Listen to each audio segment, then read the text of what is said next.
Publicado en París el 18 de abril de 1857, el Libro de los Espíritus es el marco inicial de una nueva fase de la evolución humana. El espiritismo se basa en la solidez de este libro, en la credibilidad y sabiduría de sus fuentes espirituales, en la pureza de su moral evangélica, en los medios de la transmisión mediúmnica y en la coherencia de sus revelaciones. La característica esencial de cualquier revelación tiene que ser la verdad, revelar un secreto y hacer conocido un hecho. Si es falso, ya no es un hecho, y por lo tanto no existe revelación.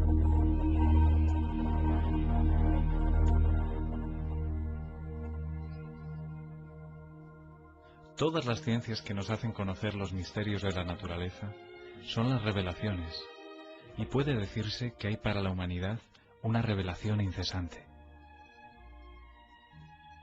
La astronomía reveló el mundo de los astros que no conocíamos. La geología reveló la formación de la Tierra. La química reveló la ley de la semejanza entre las sustancias. La fisiología reveló las funciones del organismo.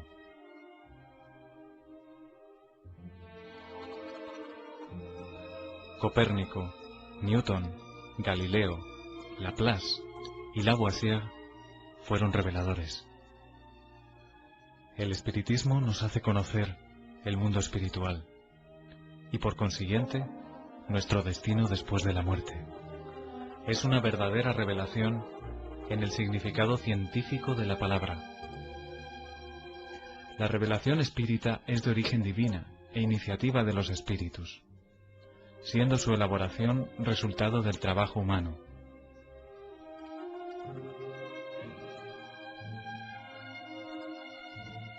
Obedeciendo a una sucesión histórica, la primera revelación divina tuvo su personificación en Moisés, la segunda en Cristo.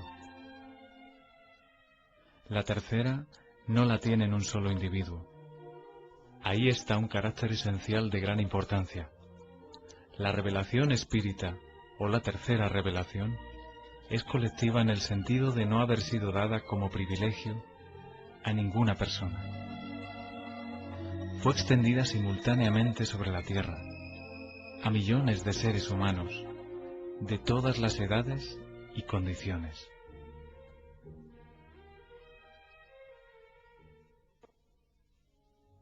Las revelaciones de Moisés y de Cristo, siendo resultado de la enseñanza personal, aparecieron en un solo punto, alrededor del cual la idea se extendió poco a poco, pero fueron necesarios muchos siglos para que ellos alcanzaran los confines del mundo, sin haberlo cubierto enteramente.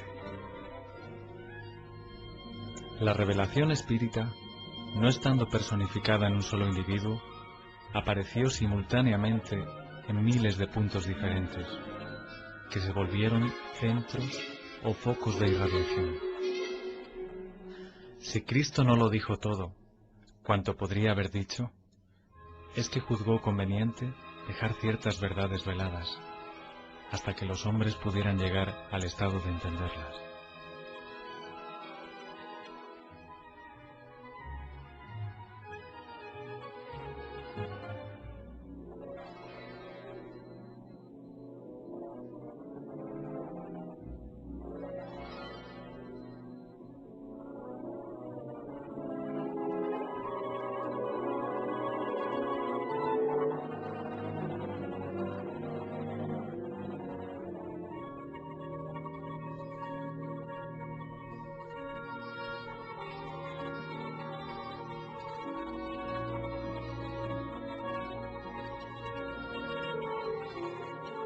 Pero ¿quién toma la libertad de interpretar las escrituras sagradas?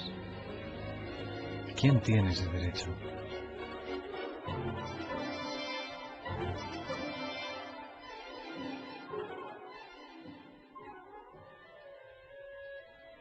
En un tiempo de emancipación intelectual y de libertad de conciencia, el derecho del examen pertenece a todos, científicos, religiosos, filósofos e investigadores. Los hombres, cada vez más esclarecidos, como los nuevos hechos y las nuevas leyes se van revelando, sabrán separar de la realidad los sistemas utópicos. Ahora, las ciencias hacen conocidas algunas leyes. El espiritismo revela otras. Todos son indispensables a la inteligencia de los textos sagrados, de todas las religiones, desde Confucio y Buda hasta el cristianismo. Un último carácter de la revelación espírita es que, apoyándose en los hechos, tiene que ser, y no puede dejar de ser, esencialmente progresiva, como todas las ciencias de observación. Caminando a la par con el progreso, el espiritismo nunca se excederá. Si una nueva verdad se revela, él la aceptará.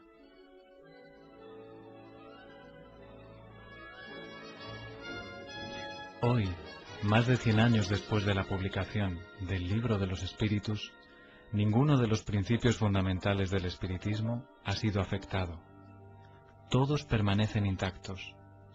Y eso en un tiempo en que el mundo sufrió transformaciones radicales en todos los campos del conocimiento.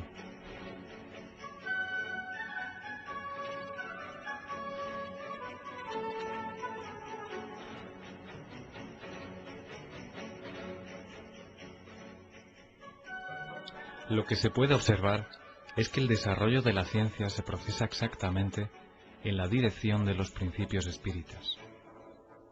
El más reciente ejemplo está en los periódicos.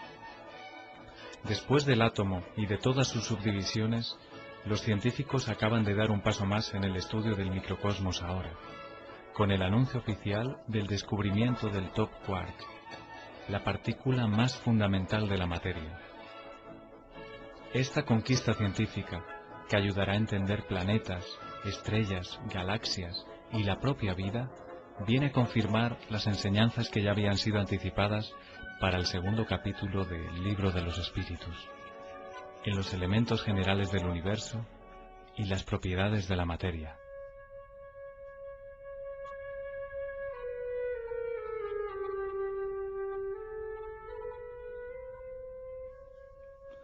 Además del Libro de los Espíritus, otras obras básicas componen la codificación espiritista. El Libro de los Médiums, el Evangelio según el Espiritismo,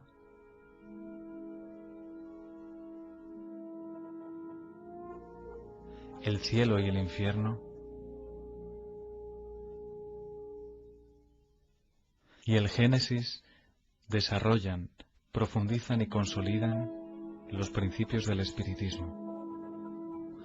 Todos esos principios que resultan de la enseñanza de los espíritus fueron sistematizados y codificados por Allan Kardec.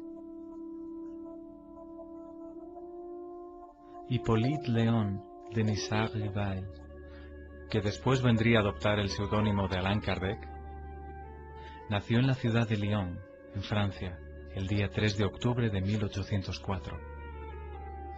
Con la edad de 10 años, sus padres lo mandaron para estudiar en Yverdon, en Suiza, en uno de los institutos de enseñanza más famosos y respetados de Europa. Fundado por el educador suizo Johann Heinrich Pestalozzi, el instituto era una especie de escuela modelo, admirada por la aristocracia. Altas personalidades políticas, científicas, literarias y filantrópicas. Después de haber concluido sus estudios en Yverdon, Rivail fue considerado maestro, no solo en las letras, sino en las ciencias. También destacó como notable pedagogo. Publicó varios libros didácticos y contribuyó con planes y métodos para la reforma de la enseñanza francesa. Esta larga experiencia pedagógica facultó al profesor Rivail para otra tarea, la codificación del espiritismo. A los 65 años, víctima de un aneurisma, Allan Kardec murió mientras trabajaba.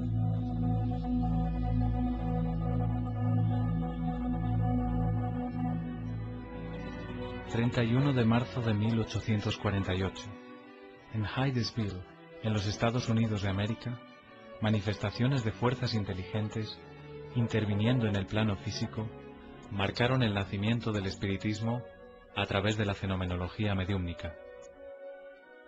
La seriedad de esos acontecimientos tuvo inmensa repercusión, incluso en Europa. Los fenómenos ocurrieron en una choza humilde, residencia de la familia Fox, seguidores de la Iglesia Metodista.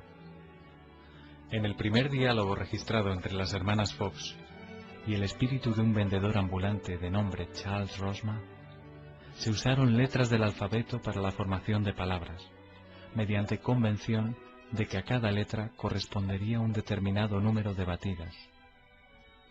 Estaba, por lo tanto, descubierto el proceso adoptado para las comunicaciones entre los dos mundos. Puede decirse que el fenómeno de las mesas giratorias, que se siguió a los acontecimientos de Hydesville, prepararon la venida del espiritismo, despertando el interés de los hombres de ciencia, entre ellos el profesor Rivail o Allan Kardec.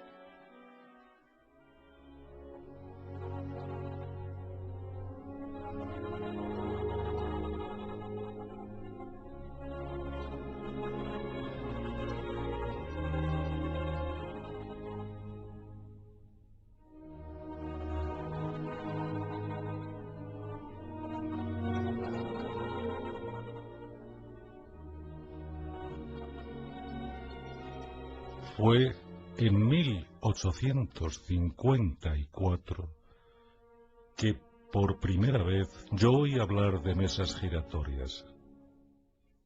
Encontré un día al magnetizador señor Fortier, a quien conocía desde hacía tiempo.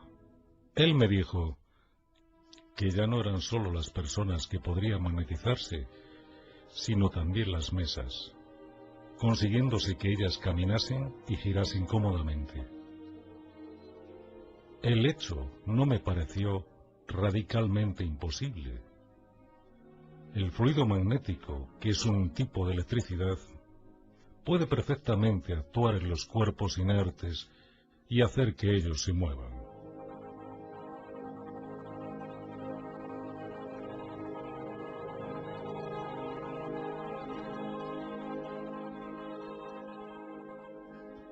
Algún tiempo después, me encontré otra vez con el señor Fortier, que me dijo tener un hecho mucho más extraordinario. La mesa no solo se movía, sino que también hablaba. Interrogada, ella contestó a través de señales.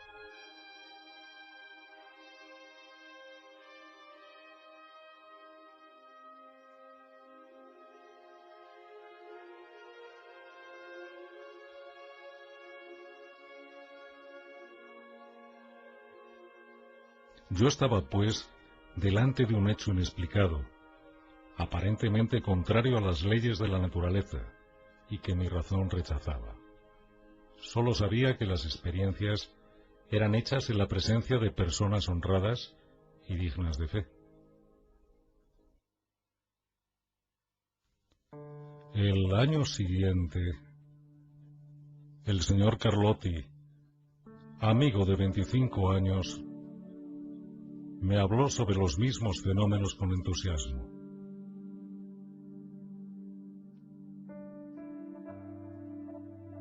Fue él el primero en mencionarme la intervención de los espíritus, y me contó tantas cosas sorprendentes que, lejos de convencerme, me aumentó las dudas.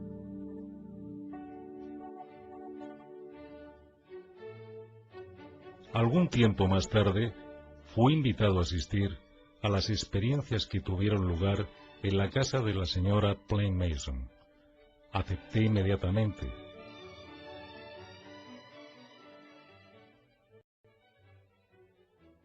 Fue allí que por primera vez di testimonio del fenómeno de las mesas que giraban, saltaban y corrían. Asistí entonces a algunos ensayos muy imperfectos de la escritura mediúmnica.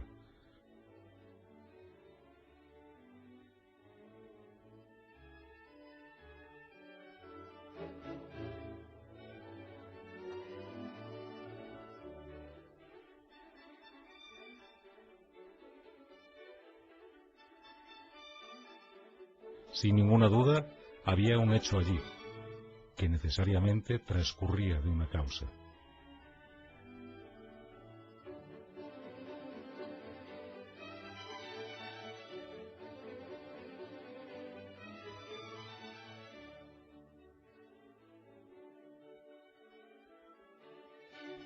Fue en esas reuniones que empecé mis estudios serios de espiritismo. No sólo a través de las revelaciones, sino de las observaciones. Yo apliqué esa nueva ciencia como lo había hecho entonces hasta el método experimental. Nunca elaboré teorías preconcebidas. Observaba cuidadosamente, comparaba, deduciendo las consecuencias. De los efectos, intentaba remontar a las causas por deducción y por la unión lógica de los hechos.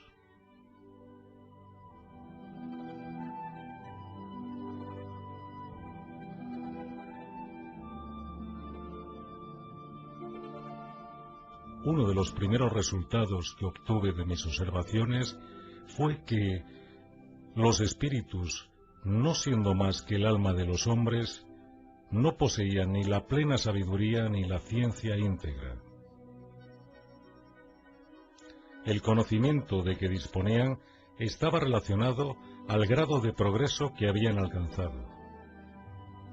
La opinión de ellos sólo tenía el valor de una opinión personal. Esta comprobación me preservó de creer en la infalibilidad de los espíritus y me impidió formular teorías prematuras, basándome en lo que había sido dicho por algunos de ellos.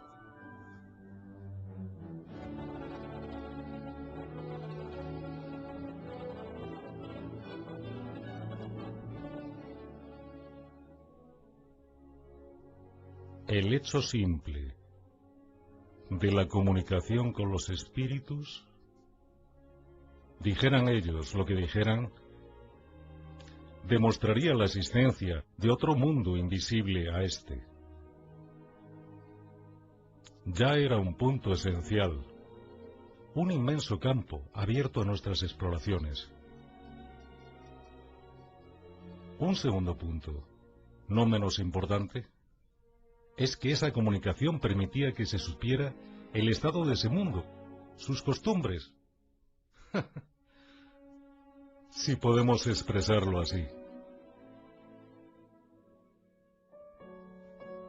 El año siguiente, en 1856, yo empecé a frecuentar también las reuniones espiritistas que se celebraban en la casa del señor Rouzan.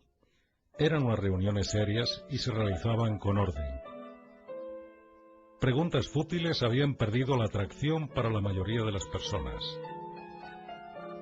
En cuanto a mí, iba obteniendo la resolución de los problemas que me interesaban, desde el punto de vista de la filosofía, de la psicología y de la naturaleza del mundo invisible.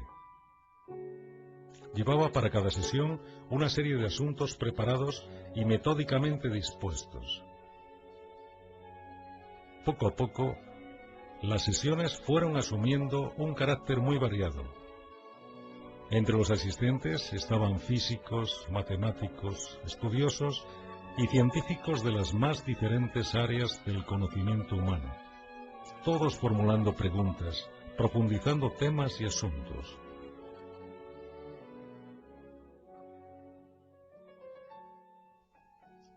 Más tarde, cuando yo vi que aquello era constituido por un todo y ganaba las proporciones de una doctrina, tuve la idea de publicar las enseñanzas recibidas.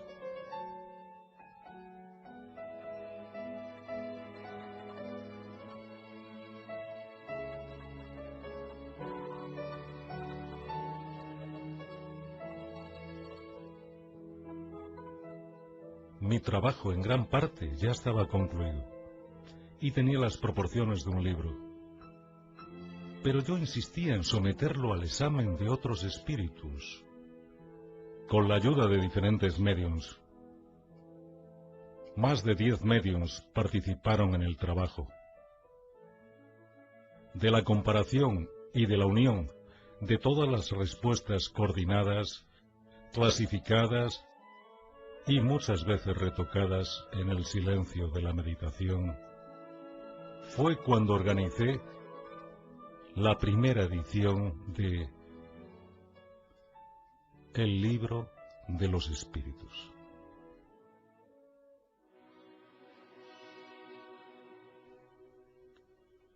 El Libro de los Espíritus fue elaborado a través del diálogo, una de las maneras más libres y ricas de la tradición filosófica. Hegel definió la estructura del diálogo en la teoría, antítesis y conclusión. Marx y Engels dieron al diálogo el sentido materialista y revolucionario.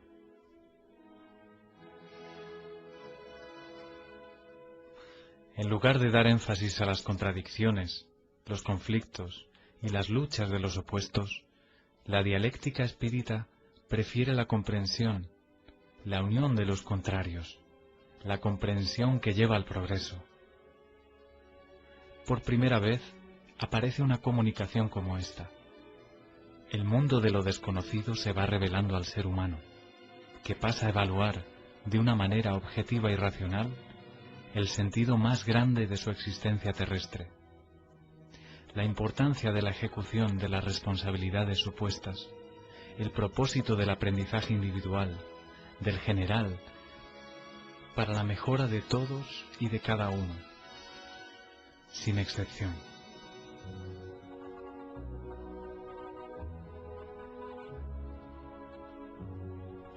La fe inalterable es la que puede enfrentar la razón cara a cara, en todas las épocas de la humanidad. Es ahí donde reside la principal fuerza del espiritismo, fuerza que no se queda solo circunscrita al plano filosófico, sino que también se extiende a los planos científico y religioso. Científico, porque el espiritismo es una ciencia que demuestra experimentalmente la existencia del alma y su inmortalidad. El diálogo o intercambio mediúmnico entre el mundo espiritual y el mundo corpóreo viene a abrir una nueva era en los estudios espirituales.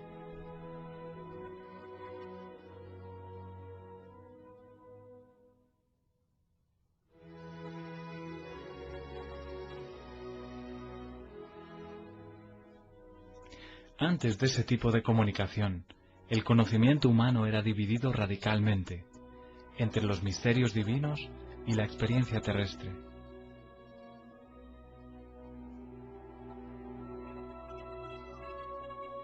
La dialéctica espírita modifica ese orden de cosas, mostrando la posibilidad de tratar los temas espirituales a través de la misma razón que aplicamos a los asuntos materiales. Así, el Libro de los Espíritus se presenta como un marco definitivo. Antes de él, nosotros teníamos el espiritualismo utópico. Con él, y después de él, dentro de las enseñanzas de la doctrina, tenemos el espiritismo científico.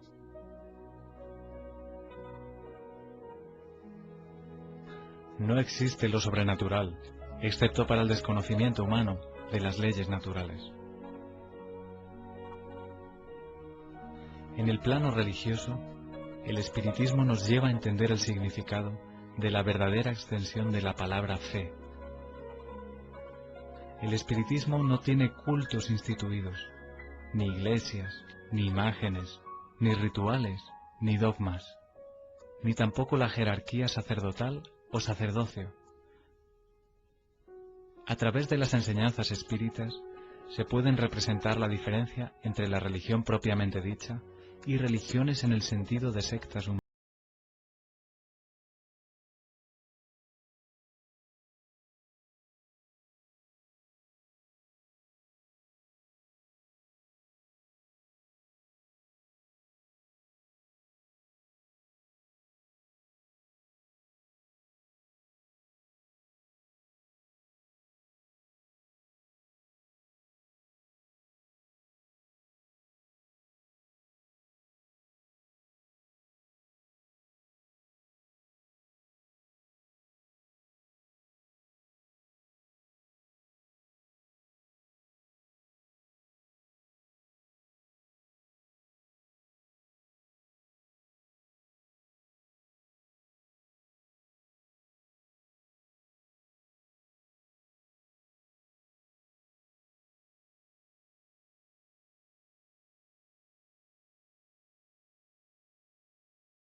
se manifiestan, ellos mismos se designan con el nombre de espíritus, y dicen, algunos por lo menos, que han vivido como hombres en la tierra.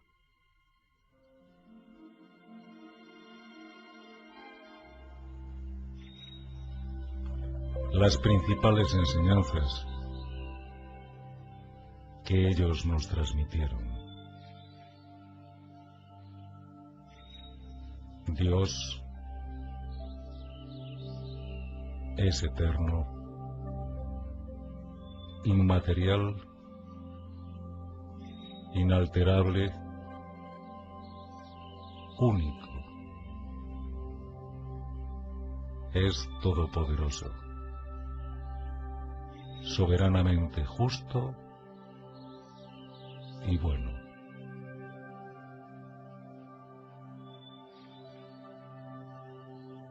Este es el mejor concepto que nuestra limitada inteligencia puede hacer de aquel que creó el universo. El universo entiende a todos los seres vivos e inanimados, materiales e inmateriales. Los seres materiales constituyen el mundo visible o corpóreo, y los seres inmateriales el mundo invisible o espiritual.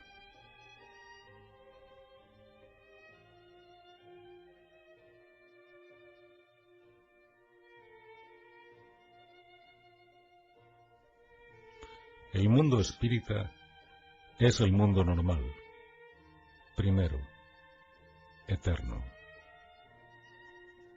El mundo corpóreo es secundario.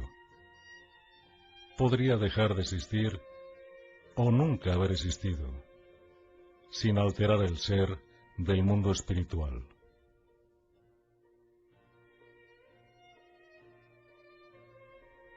Los espíritus revisten temporalmente un envoltorio material, perecedero, y su suspensión por la muerte los devuelve a la libertad.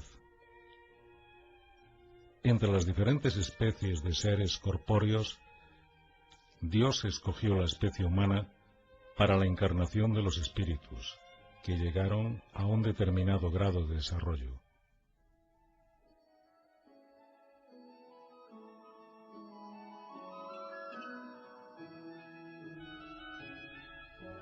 El alma es un espíritu que ha encarnado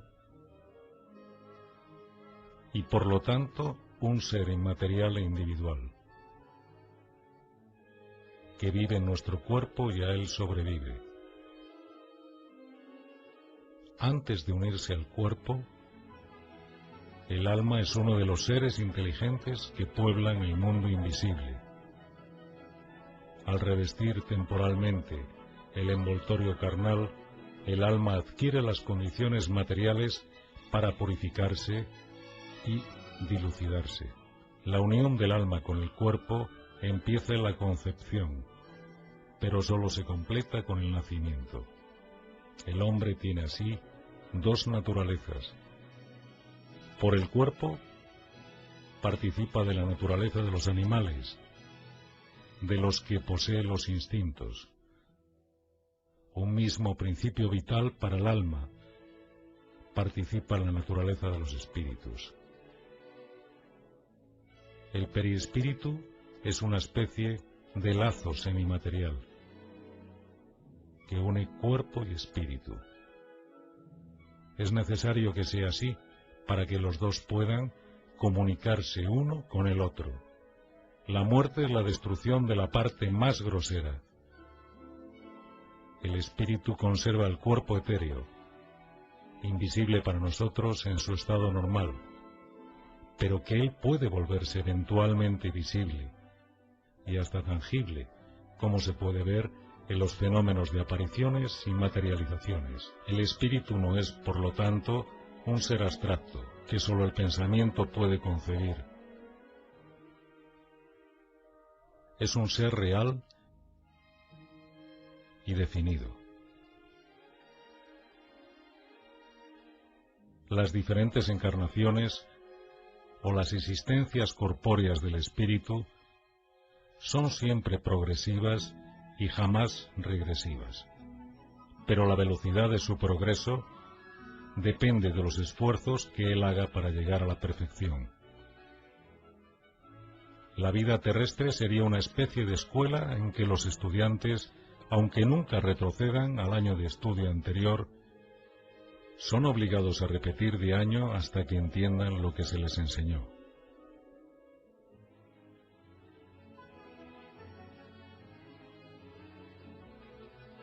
Sin las sucesivas pruebas de las vidas corpóreas, no habría justicia. Para eso, todos contamos muchas existencias. El objetivo principal de la reencarnación radica en la mejora progresiva de la humanidad. La influencia de los espíritus en nuestros pensamientos y acciones es incuestionable. Pensar es vibrar, es entrar en relación con el universo espiritual que nos envuelve. Según las emisiones mentales de cada ser, los espíritus podrán colaborar con él, en sus esfuerzos de progreso o llevarlo a su ruina. Nada más natural que se consiga armonía y felicidad cuando la emisión mental sea equilibrada y positiva, o infortunios y aflicciones si el pensamiento es desequilibrado y enfermo.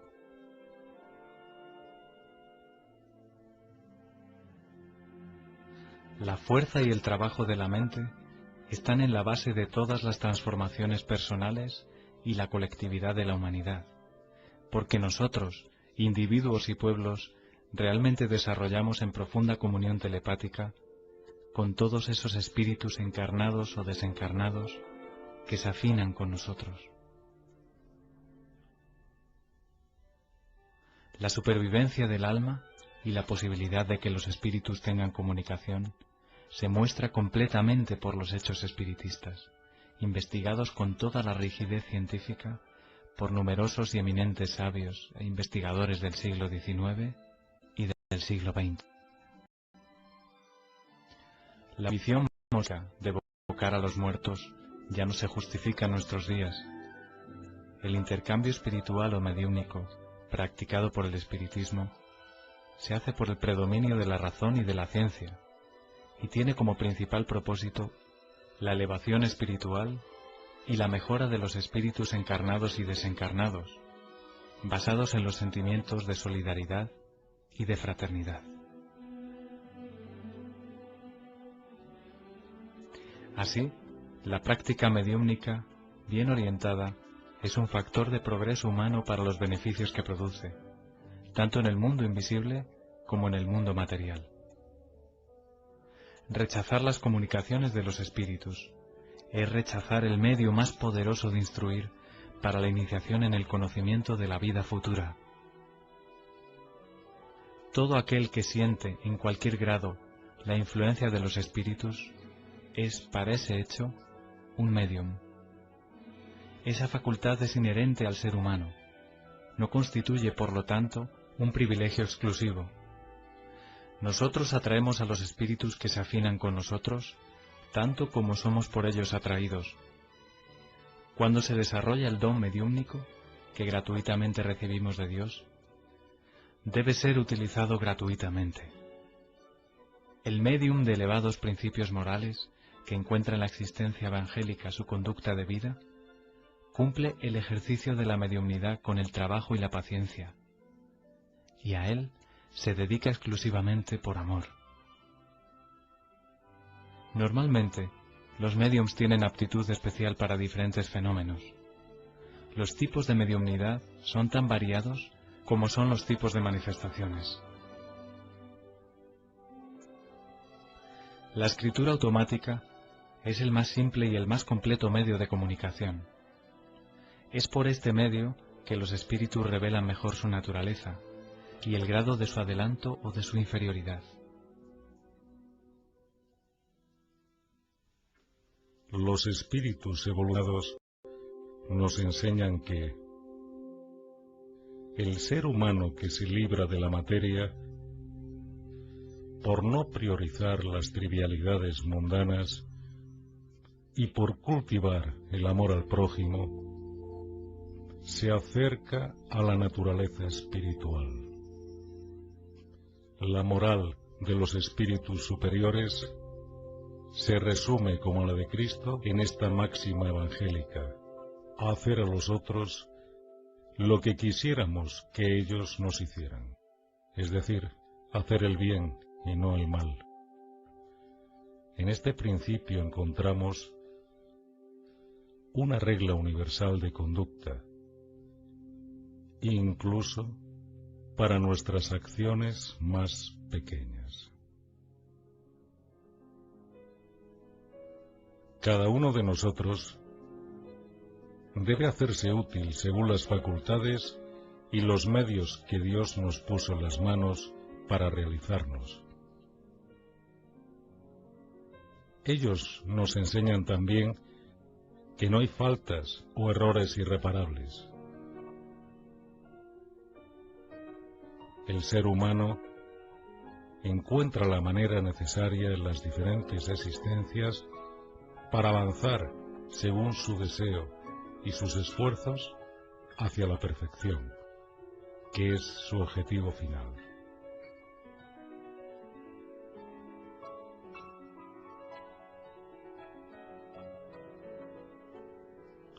Este es el resumen de la doctrina espírita, como ella aparece en la enseñanza de espíritus superiores. El espiritismo, que simplemente acaba de nacer, todavía es poco comprendido en su esencia para el gran número de seguidores. Pero puedo imaginar una asociación, una sociedad en que sus componentes se reúnan con el propósito de ser instruidos, no en la expectativa de testimoniar fenómenos extraordinarios. Una asociación indisoluble, donde haya confianza mutua y la recíproca benevolencia. Una asociación que excluya el constreñimiento, eso nace de la susceptibilidad, del orgullo que se irrita en la contradicción más pequeña, y del egoísmo que sólo está interesado en sí mismo. Esos grupos, correspondiéndose entre sí, visitándose, intercambiando observaciones, pueden enseguida formar el núcleo básico que un día reunirá todas las opiniones, uniendo a los hombres en el mismo sentimiento de amor y de fraternidad cristiana.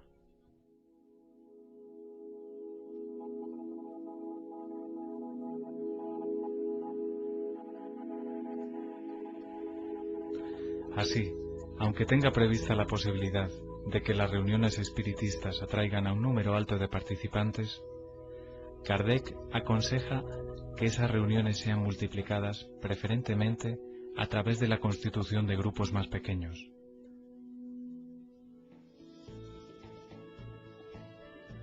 Difundidos por todo el mundo, los centros espíritas se constituyen como escuelas benditas. Son los centros del estudio, de fraternidad, de oración y de trabajo. Por el volumen de trabajos que realizan, se han vuelto también verdaderas instituciones sociales y asistenciales, que siempre tienen presente el espíritu del núcleo básico del que nos habla Kardec. Núcleo de amor, donde la mejora individual es la prioridad, porque lleva naturalmente a la mejora del grupo social y de la humanidad.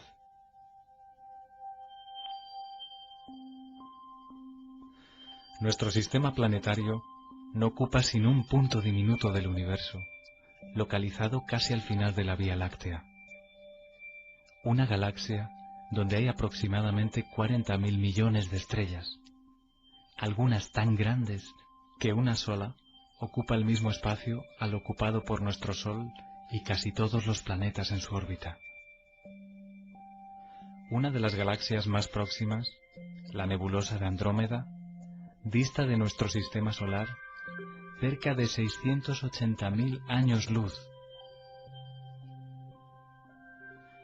Entonces, si el universo tiene tales dimensiones, y si el número de planetas existentes se cuenta ordenadamente por billones o más, sería una ingenuidad suponer que simplemente la Tierra sea habitada por seres racionales.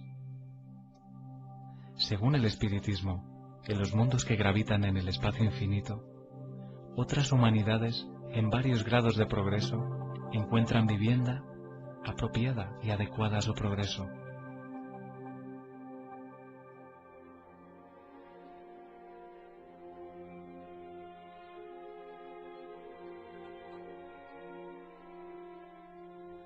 Entre los mundos inferiores se encuentra la Tierra, con sus expiaciones y pruebas, con sus extremismos políticos, intolerancias ideológicas, fanatismos religiosos y las injusticias sociales. Aquí, sus habitantes llevan una vida inestable, de luchas y trabajos dolorosos, con momentos más de infelicidad que de alegrías.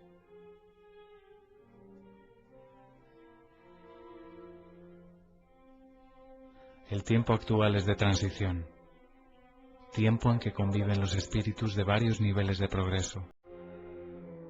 Asistimos a la salida de algunos y a la llegada de otros. La evolución es continua. En cada niño que vaya a nacer, en lugar de un espíritu atrasado e inclinado al mal, que en otro tiempo encarnaría, vendrá un espíritu más adelantado y propenso al bien.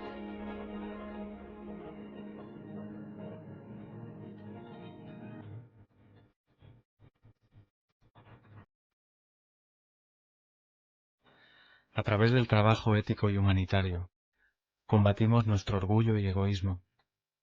A través del diálogo, superamos nuestras diferencias. A través de la solidaridad, ponemos en práctica la enseñanza de Cristo de amor al semejante.